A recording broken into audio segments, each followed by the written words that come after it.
born and raised on an apartment building in Lebanon on Spring Street. They used to call it the Block. And at one point there were 4 families that had kids basically at the same time. So there was lots and lots of kids in that apartment building. And I was living on Mechanic Street when I was younger. And it's across the street from the dairy, where the Dairy Twirl is now. That used to be White's Supermarket. Wow. And but we were on railroad property. The tracks went right behind our house. And in the 70s, by the 70s, I'd already graduated from college, but I had come back to work for my stepfather, who owned a grocery store in West Lebanon. So I was around.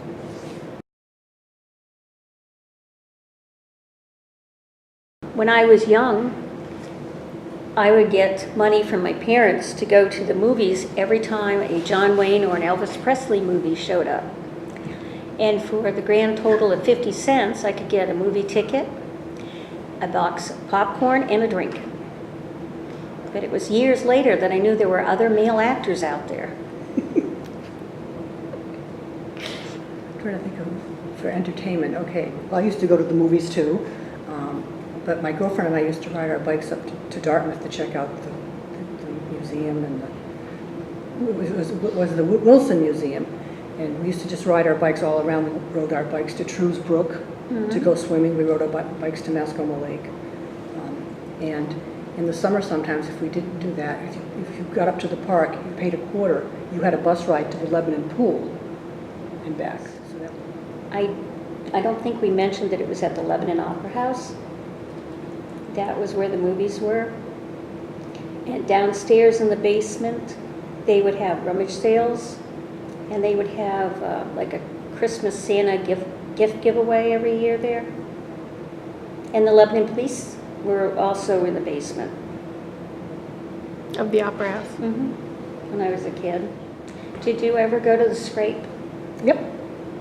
I forgot where that is. It's on School Street, isn't it?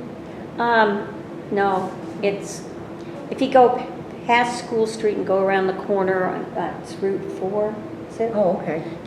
Like you're heading to Claremont. You'll find a dirt road on your right, but the Scrape was a big swimming hole. It's still there. You can get it by going to Storage Ski Area and walk the hiking trail. Takes you up there too.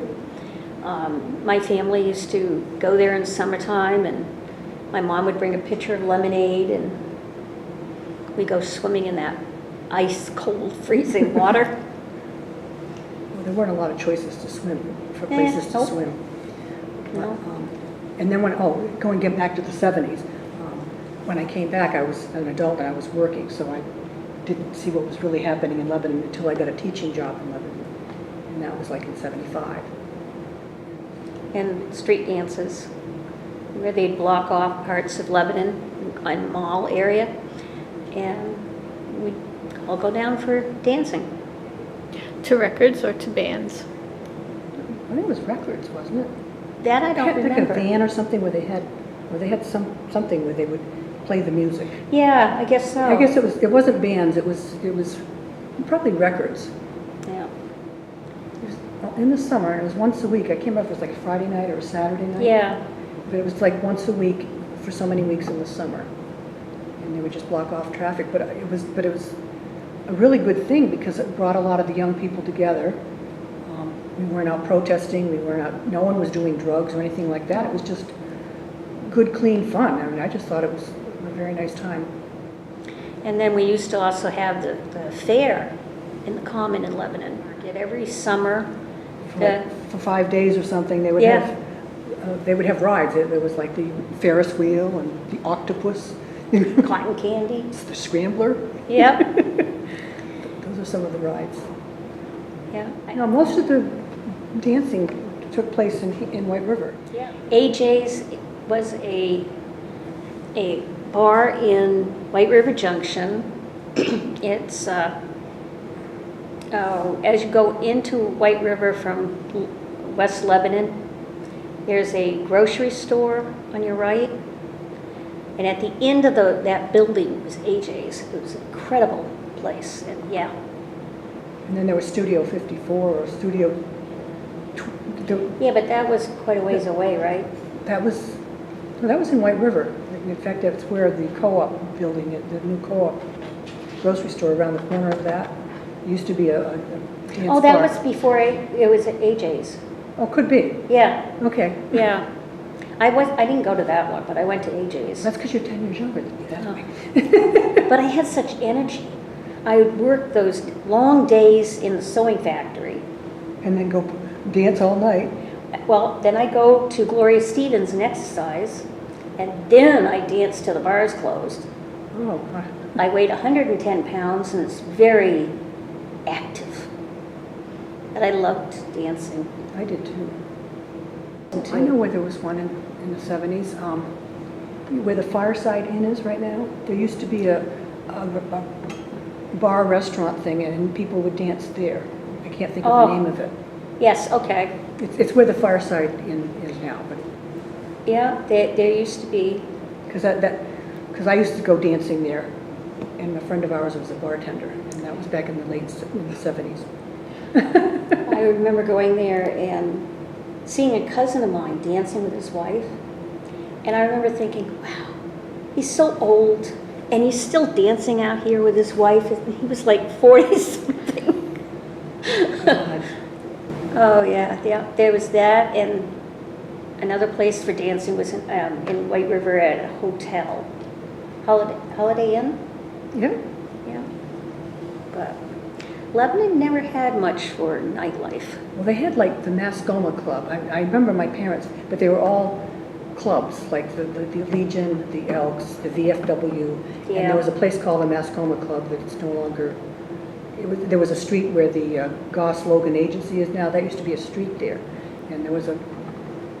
So anyway, they did have dancing, but it was for adults, and it was all like club oriented. We used to have a French class in junior high. Yeah. One of the things that it bothered me even back then. In '76, the Lebanon High School had a smoking room. Well, actually, it was outdoors for the high school kids to go and have their cigarettes. They didn't have that when I was there in the 60s. Yep. Well, I remember that. And my father was a horrible chain smoker. I can't remember him without being in a haze, and they'd go to school and see these kids my age destroying their life because I saw what the future would look like at home, and I never smoked. Tell me the story about your home ec teacher. Yeah, that's a good one. Well, she was wonderful, Mrs. Walker, but she was very proper, very proper. She taught me how to quilt, hand quilt, and I still do that today. And I can still hear her talking about it's not a quilt if you use a sewing machine, it's a comforter. A quilt is made by hand, so that's all I do is quilt. But as I said, she was very, very proper. And we had Dr. Brown come to our class one day to talk about birth control. And he talked about different methods, and one of the methods was this foam, a spermicide. And he put it on his hand so everybody could smell it. And when he was all done, he clapped his hands, and that foam went all over her room, and I thought Mrs. Walker was going to have a stroke. Yeah. And we were all kind of mortified about hearing that from him anyways, but that was so funny. I like Mr. Whitaker. You know, And Madame Byrne, no, she wasn't there. And Mr. Whitaker. He was the English teacher. I had a science teacher that I liked him a lot, and I can't remember his name. The principal at the time was an incredibly nice man. I got a job working in the school office after school, doing filing and stuff, and I would babysit for him, and he took me up on an airplane ride. I remember that, my first airplane ride in a little plane. Yeah. from Lebanon Airport. Yep. Yeah, him and his wife were very nice people. And when I went to Lebanon High School, I learned I really liked history. My favorite subject too. Yeah, that was my absolute favorite subject. And in the 70s, it was pretty typical New England type Yeah. population. And then, like, the ABC kids came in, or the fresh air kids from the city would come in, and they would attend school for a year or so, and they blended in, though. The kids liked them. Yeah, but But they were the minority. I mean, the school pretty much had one face. yeah, my high school was mostly white.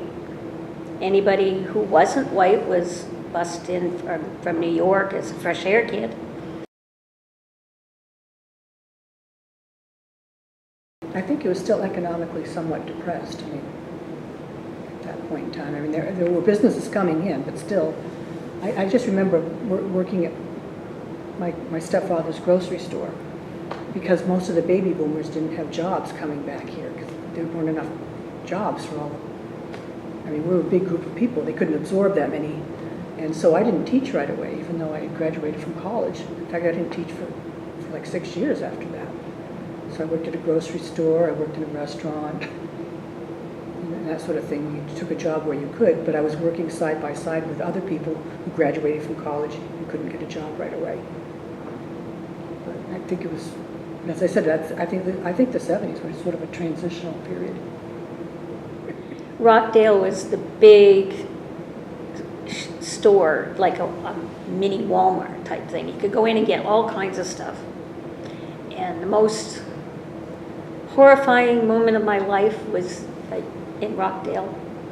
Between my 4th and 5th grade class, in that summer, my mother took me to Rockdale. And I don't remember if they had dressing rooms, but she took a bra and she tried it on over my clothes, and I was totally horrified. Yeah, that was an awful memory. Yeah. Also the stores, that's when the 2 new stores opened on 12A. 12A used to be all cornfield. Do you remember that? And Riches and Grant's were the first 2 stores that went Yes. in. And so that was, we thought that we were moving to the big city, you know, down to Riches and Grant's, because it was one of these department stores that had a lot more selection than the small town stores that we were used to. And so that changed. That was in the 70s, where 12A went from cornfield to the beginning of what it is today. I mean, we used to ride our bicycles down there, and we're worried about weirdos hiding in there, coming out. Yeah. For a while, I thought I was a jinx, because every place of business that I worked for went out. Oh, jeez. I worked at Grant's, I worked at Riches, I worked Oh, so at... you remember the... Yeah. H.W. Carter and Son, I worked for them. there, too. For a while, everybody went out of business. And Woolworths. And Woolworths, yes. Yeah, that was sad. Yeah, my very first job.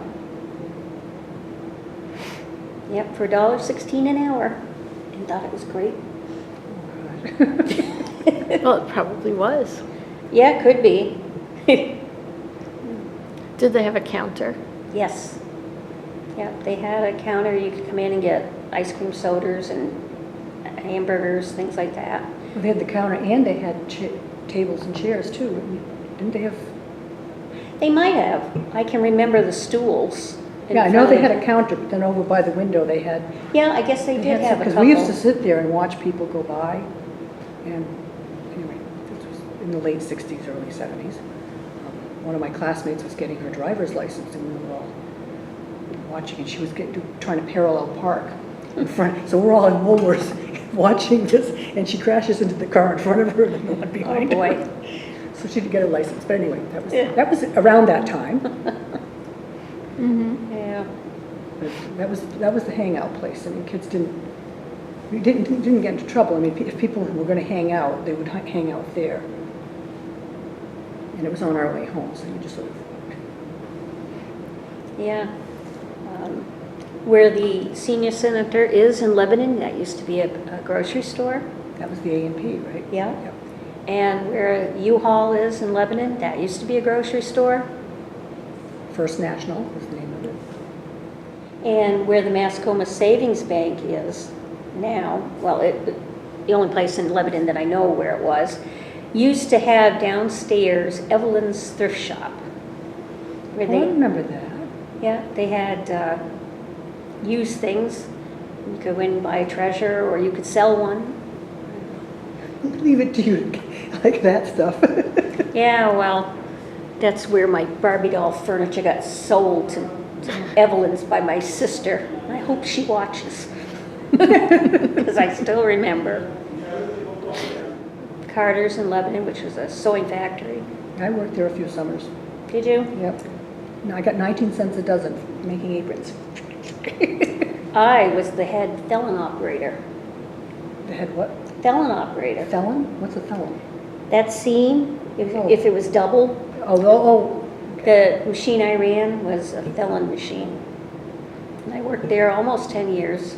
Oh, wow. Well, the second summer I was there, they let me, I was an inspector, and I got a little thing inspected by number. Oh, so it's like, wow. I got to put that in the pocket. Wow.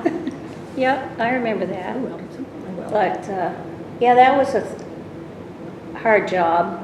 Yeah, because you could only go to the bathroom during a certain time. They would ring the bell, or there was a buzzer or something. At least in the summer, we weren't allowed to go to the bathroom. Well, I don't remember that. I know you had only one break during the day. But it was hard work. It was mostly older women. I always remember I was working there and they thought I was a wuss. Because my job would be feeding the denim into the machine, and you had to pull it if it wasn't going in even, and I lost the feeling in my thumb. It was completely numb. So I would go and get treatment, but the old women there, hey, I haven't felt my thumb in 15 years, you know? Like, yeah. But it was all piecework, and I was really good. I mean, I made, for that era, pretty good money. And this was in the 70s. Yep, late 70s, yeah. And I kind of liked it. I liked seeing people's faces when they said, what do you do for a living? Oh, I'm a felon operator. I like that. I didn't know that's what they were called. I know what you're talking about. Yeah. I didn't know that was the name of them. I remember going to a party at Dartmouth College, and it was professors and grad students, and this professor asked me what I did. And it was a costume party, and I was dressed up as a belly dancer. And I told him I was a felon operator. And he goes, you know, when I was in college, I thought of doing that, but I switched to whatever he was doing. And I'm like, oh yeah, they're close. You know?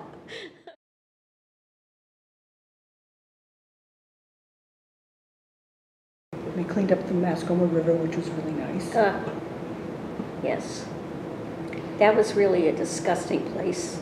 Well, yeah, and then people are more ecologically aware, but I mean, that was the beginning. They started cleaning up Mascoma Lake, they started cleaning up the rivers and stuff, and I remember thinking, well, why didn't they do that before? But Yeah, I can remember walking to the Lebanon High School, going across the bridge in downtown Lebanon, and it smelled so very bad.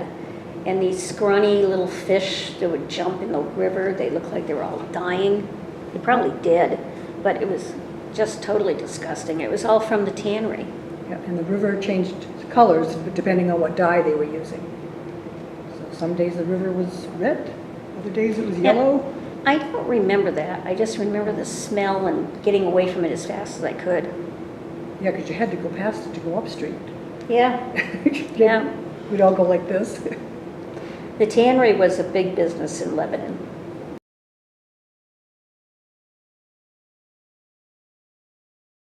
Oh, there was one called the White Owl, was it White Owl restaurant? Down by the Catholic Church, there was that little dinky thing, and then there was a Landers restaurant, the original Landers, not the one on 120, but it was right in town.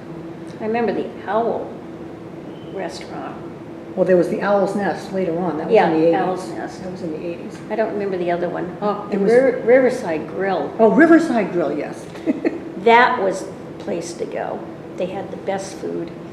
Every time we had a family outing, we'd go there. 4 generations of my I'm family. surprised I didn't see you there. I'm related to the people, the Luares that Yeah? that owned it. Oh, yeah, that was our favorite. That was our favorite place to go. And my mother always ordered the same thing. Pork cutlets, french fries, and coleslaw. That's it. I always had scallops. And our whole family would have scallops. That's the only time we didn't have a lot of seafood, so there was a limited restaurant thing. In fact, it wasn't until late 70s, like it was late 70s when, what was the name? Where AJ's is now. It was called something else in White River, but some bigger restaurant things were moving into the region. Do you remember Lou's? In Hanover? No, it was in Lebanon, up where the car dealerships are, somewhere in there. My grandmother was a dishwasher there for years. And her name was Lou's? I think so. But I was real little at the time, so I might be wrong, but I know she worked up there as a dishwasher. She Oh. got, I think she got 25 cents an hour.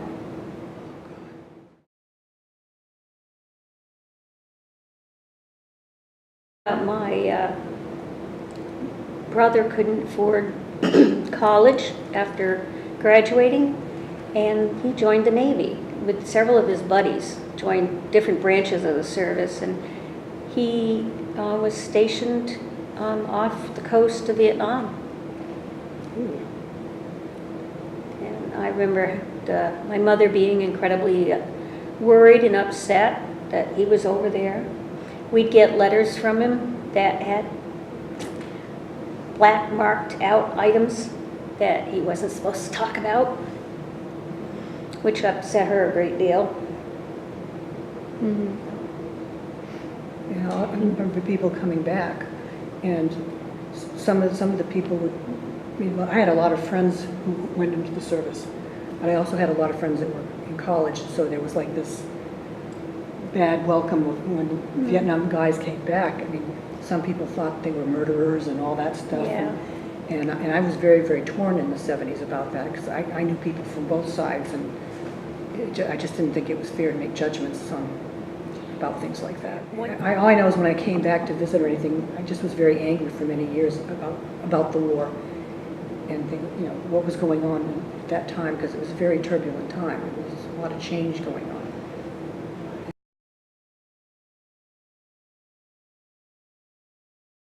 In the 70s, the different jobs I had, the women made less than the men. Some things never change. Well, women were only working for the fun of it. Men had to support families. Yeah. Yeah. Not. Yeah, well, it's kind of funny that I was a cadet Girl Scout, and I earned lots and lots and lots of badges. And I was looking at it a couple of years ago, and I was shocked. My badges in Girl Scouts back then was sewing, happy homemaker, how to be a good secretary, how to take care of babies. They were all home-oriented type things. And Girl Scouts today, that's not it. There's auto mechanics, there's sciences, there's detectives, incredible the badges that girls are offered now. Back then, I was expected to be a happy little homemaker. Oh, in the late 60s also, the guidance counselor came in and talked about different occupations. And for women, it was basically teaching, clerk, secretary, mother, airline stewardess, but it was very, very limited.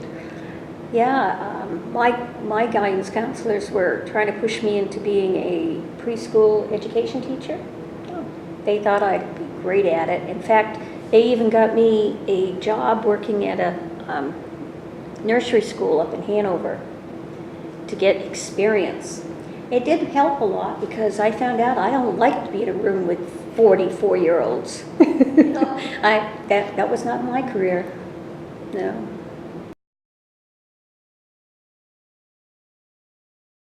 One of the things I remember in the 60s and 70s that I think is a lot better than it is now, and it's going to think it's silly, but fresh air porch sitting. The whole family would get together in the evening and we'd sit on the porch and the neighbors would come by and we'd talk and watch the cars go by. We were a family. We had family meals, and now not so much. I don't think anybody just goes and sits out on the porch and talks. And that was a lot better back then. I think people were closer. Right, because they all knew each other, you know. And as the people came in, a lot of people moved here to get away, and so they would be very reclusive and Yeah. therefore not inclusive. The telephone, oh gosh, that was a big, big thing. Yeah, you had one telephone and everyone had to use it. Yeah, and you're always in the living room and you could never have a private conversation. No. Gas was 50 cents. That's right. Yeah. And loaf of bread was like 29 or something, like 29 yeah. cents. I remember an activity that I used to be involved in that you probably don't know. They used to have pet shows at the Lebanon dump. In the 70s? Yep. And I had a cat named Butterball that was really big. And he Where's would, the Lebanon dump? about where it is now, Oh, I don't remember that. I didn't mean to interrupt you. Okay, so you had a cat named what? Butterball. Butterball. And he was very affectionate, fat, and patient, because I would take him to the pet shows. He won several ribbons, including his costume. And they had that for years, and he entered it for several years and won ribbons. And what's this costume you're referring to? He was Santa Claus. Oh my God. It was a little dog costume, but he was so fat that he could wear it, and he had a hat with a beard underneath it, and he was so cute. Oh my gosh. And this, I don't remember the pet show. I didn't go to pet shows, I guess. Well, I had I pets. remember that it wasn't super popular, but I don't know why it stopped, maybe because of the location. Good gosh. Well, I know in the 70s, I remember the policemen used to, when you all had our licenses and stuff, and the police would ride around Lebanon looking for teenagers in cars. I remember that. Oh my, you were a wild thing. Well, I didn't have a car, but I was with friends who had a car. And if a car with teenagers went by, there'd always be a cop car suddenly appearing out of nowhere. In fact, one time I was driving my grandmother in her car, and the cop stopped me, and I said, "What did you stop me for?" And he goes, "This is going around the park, and this is in the 70s." And he said, "Just routine check." And I'm here with it's me and my grandmother in the car. So I started getting really paranoid, about being in a vehicle. I just said, you have to watch what you're doing and make sure you're not doing anything bad, because you do attract cops when you're a teenager in a car. I think some things never change. Yeah. In the 70s, we still didn't have a lot of businesses or a lot of activity, and you kept looking. Well, maybe I'd rather be somewhere else. And now I wouldn't want to be anywhere else. And it was just, I think it was a transition. I think between the businesses coming up and the highway and all that, there was a transitional period where I don't know if I want to stay here or not. But then as I got into it and I started teaching in the 70s and seeing kids of people that I know, it just sort of like, this was a real good sense of community. And I sort of started developing that feeling in the 70s. Yeah. It used to be a small, boring little town, and now there's all kinds of goodies going on in Lebanon. I think Lebanon is a wonderful community.